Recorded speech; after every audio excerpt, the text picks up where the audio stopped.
Een zondagmorgen, de hemel was blauw. De klokken luiden, een man kust een vrouw. Van hoog daarboven, daar kwam het geluk. We werden na jaren bevrijd van het juk. Duizenden paarden, daar hoog in de lucht,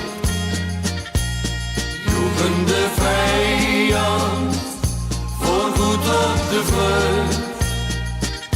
De angst om te sterven lag op hun gezicht, om nooit te vergeten, dat is onze plicht.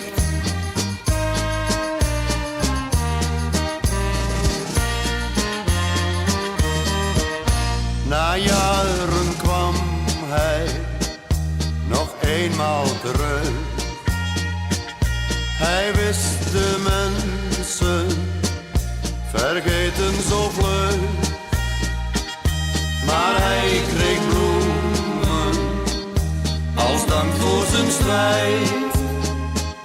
Daar tussen de heuvels denkt hij aan die tijd. Duizenden paarden, daar hoog in de lucht, joegen de vijand voorgoed op de vlucht.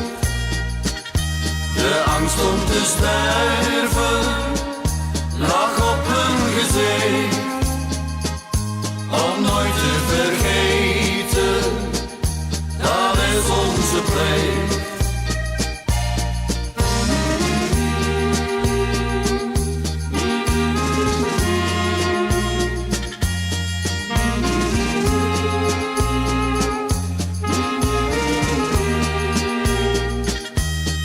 Angst om te sterven lag op hun gezicht, om nooit te vergeten, dat is onze plicht.